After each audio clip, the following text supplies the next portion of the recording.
It's me, King Waspinator, back in your living room and or office space, bedroom, or hell, even your bathroom with you as you take a crap. One more time to talk about Rift South America. This time we're dipping into South America 1 to talk about Colombia.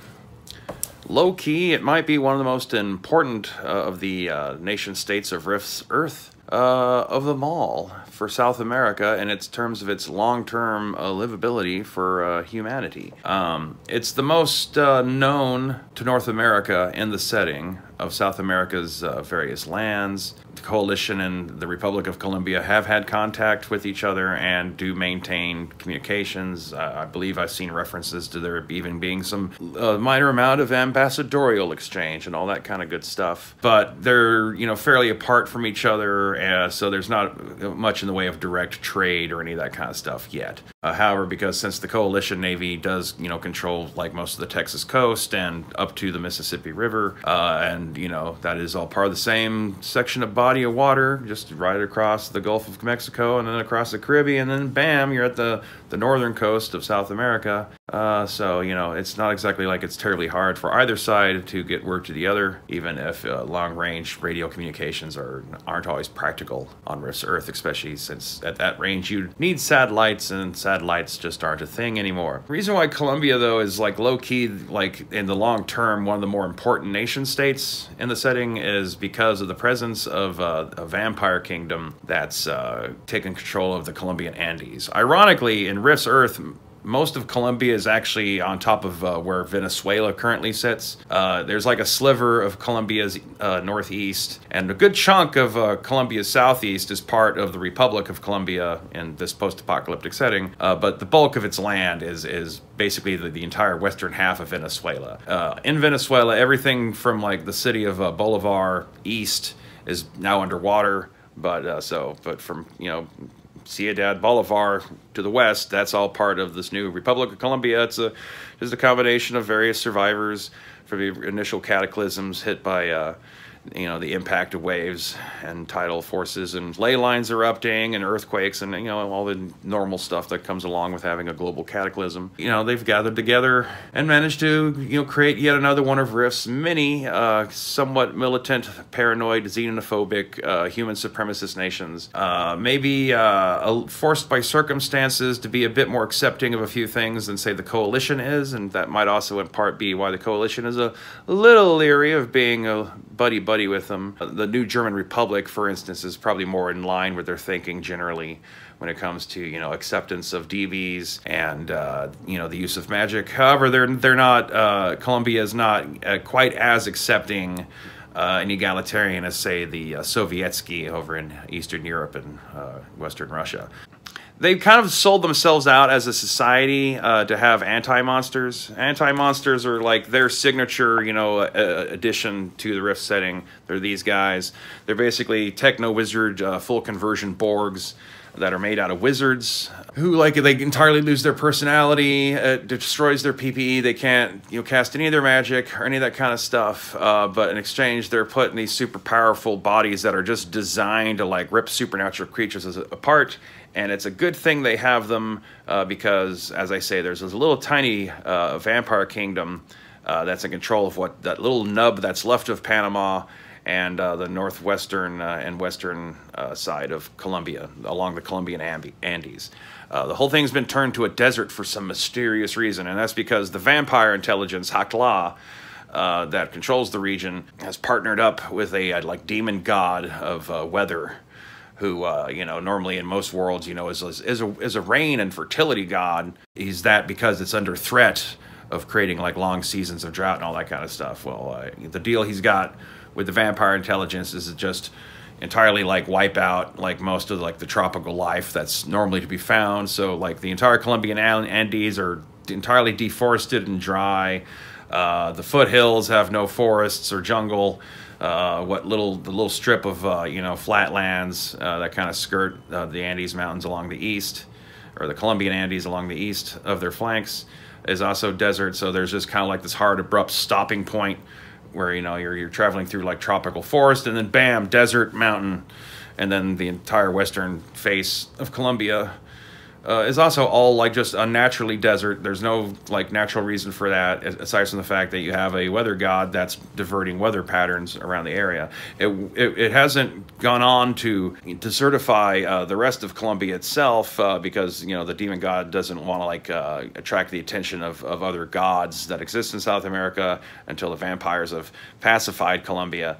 And, Colombia's kind of been in a struggle for its existence against this expansionist vampire regime that wants to conquer and turn all the people into herds and all that kind of stuff, as is the pattern in other vampire kingdoms in the Rift setting. But thanks to stuff like the anti-monsters, the Colombians have been able to keep up a fight. Like a lot of the South American techno states, they have access to glitter boy technology. They can make their own robot armor and power armor, tanks, mega damage weapons, cyborgs. The anti-monsters, they're just specially designed specifically to deal with supernatural evil and stand toe-to-toe with some pretty tough things. It's in exchange for just like entirely sacrificing your humanity or your DB-anity in order to be able to become one of these things.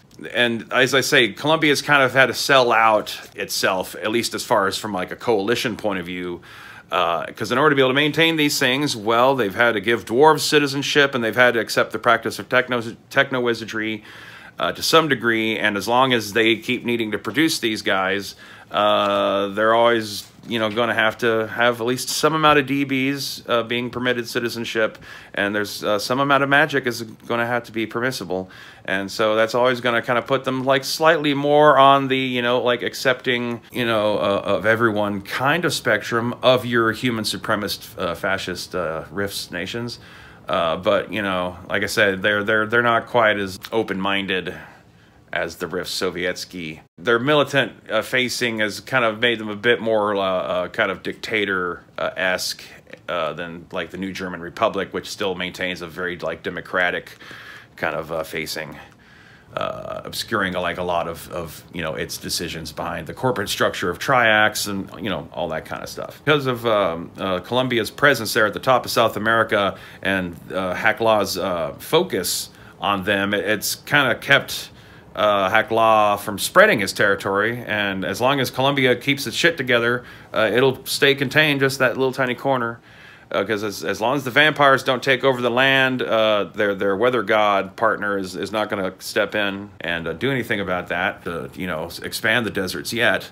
But should Colombia fall, they're not going to be able to head south, into Inca territory, because Inca is a nation ruled by its god, so that's probably going to disqualify them for being the kind of people that Anumu is ever going to want to screw with. But they could easily swing eastward across Colombia up to the coast, and then down through through the various human and humanoid communities that you can find in the Thousand Islands region of the Amazon River Basin, and potentially down past the cities of gold and on down to the Silver River Republics, where there's plenty of potential livestock options to be found for a hungry and growing nuclear vampire family. Colombia has a navy, and so its immediate waters are pretty secure.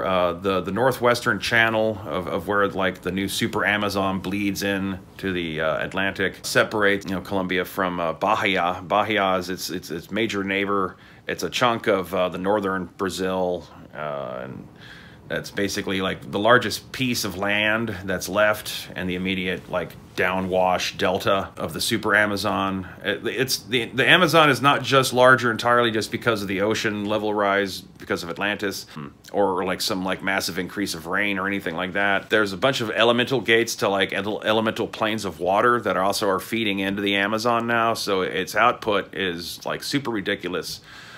So it's almost really qualifies as like a freshwater inland sea practically.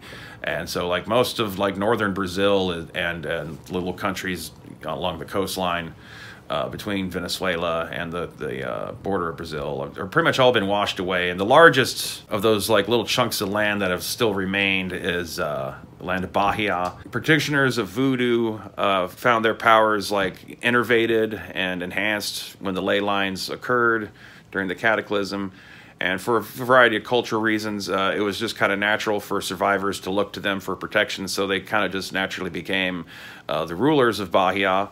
and have maintained that ever since. And you know, they have a good trade relationship with Colombia. They're obviously not on the same page about everything. Bahia is much more accepting of aliens and magic, obviously. But, you know, they do have a need for some, you know, technologies and produced goods, which Colombia is able to make, whereas Bahia has more time and labor force for agricultural kind of goods that Colombia desperately needs so that it can maintain its focus on, you know, keeping its Western Front sewn up so that vampires don't overrun and kill everyone. Which, you know, is a good thing. The Bahia itself is likely to stay, you know, relatively safe overall from a vampire invasion itself, should the vampires manage to ever take Colombia by some chance, in part because of, you know, the various gods that the inhabitants of Bahia venerate. You know, once again, Anumu, the weather god that has his tie with the vampire intelligence.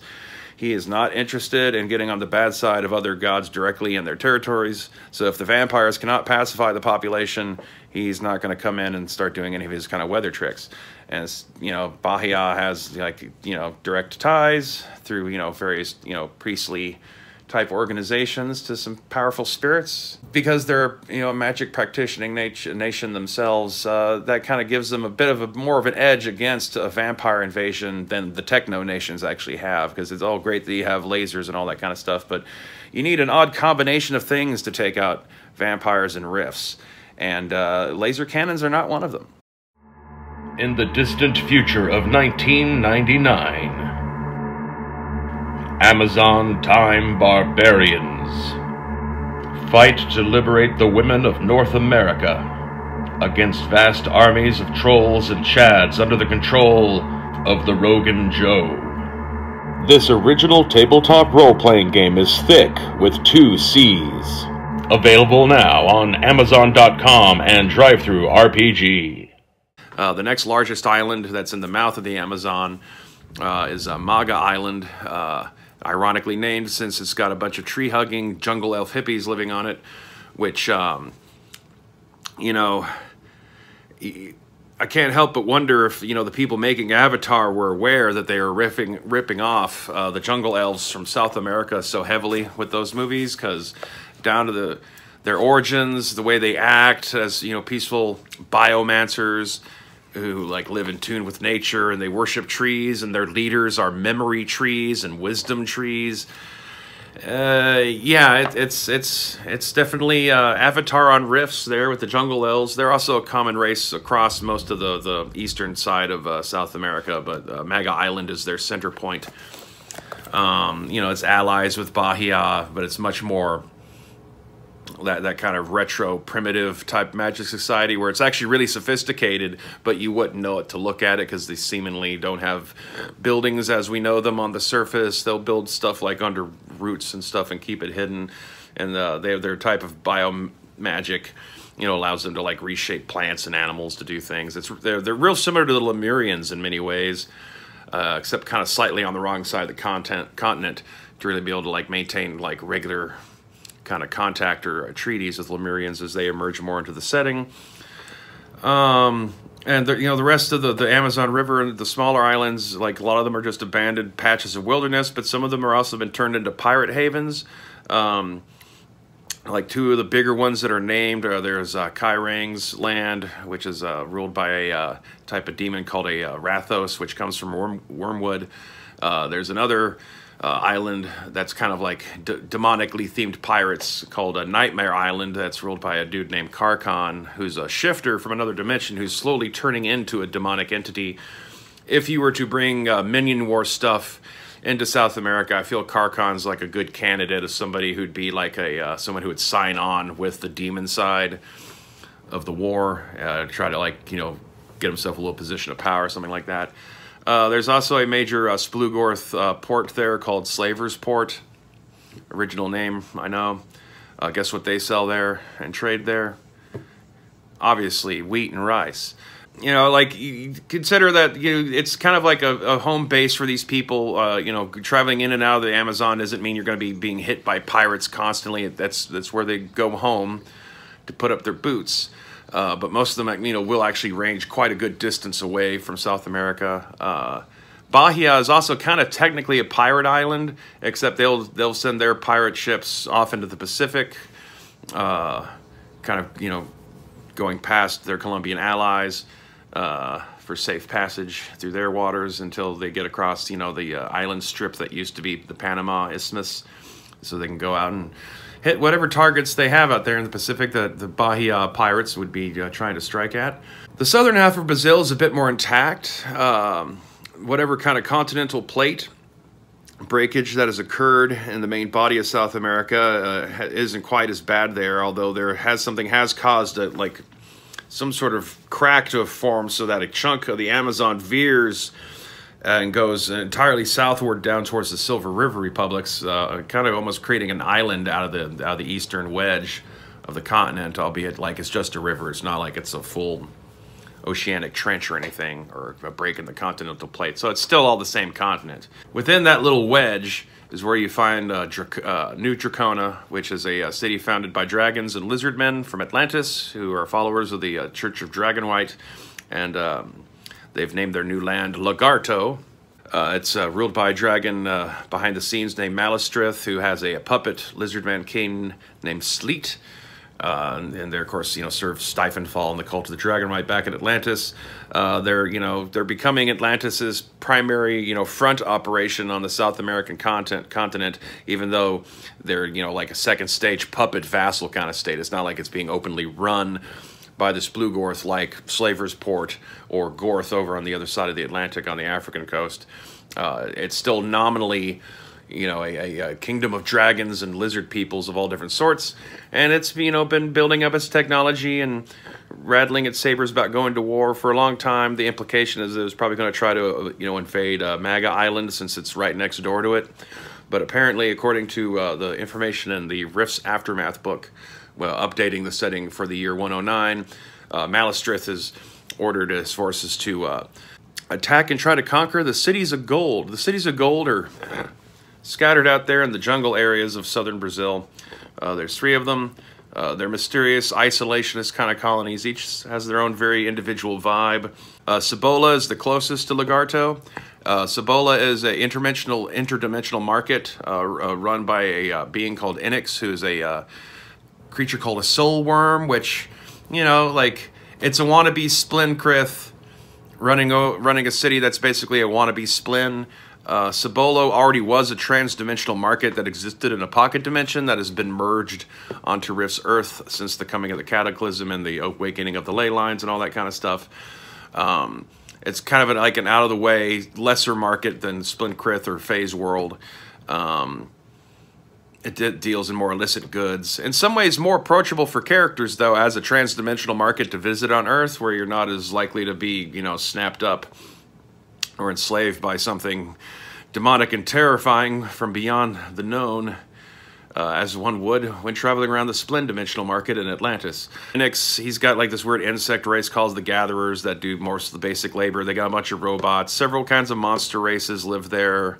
The Grimbor ape men have kind of started to spread out and colonize the jungles around them, kind of reverting back to just a kind of more simple, primitive, tribal kind of lifestyle. And they, you know, they'll end up being the primary and first target that Lagarto will come across as they try to attack the cities of gold because of its proximity, and it also has, you know, good defenses. So, you know, it should be able to hold its own.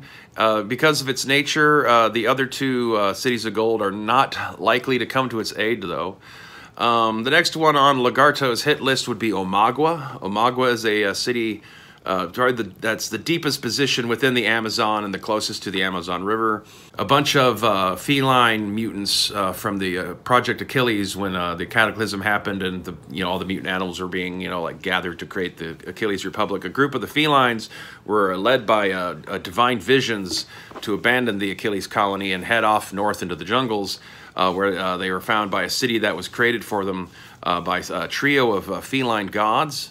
Some other kinds of feline races have also been attracted to the city since then, but it's just a whole cat people civilization.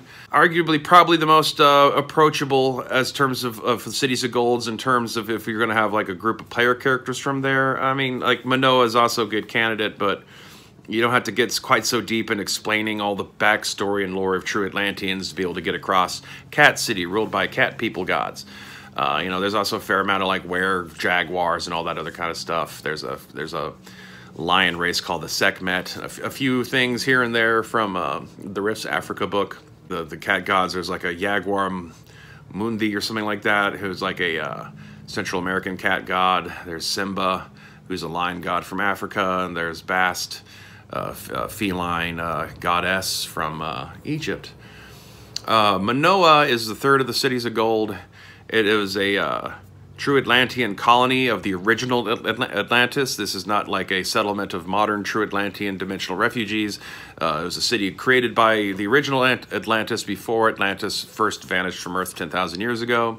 So it was like a holdout point for true Atlanteans on Earth for quite some time until it eventually got dimensionally kind of phase shifted, and then it was able to be re-merged with Rift Earths after the Cataclysm.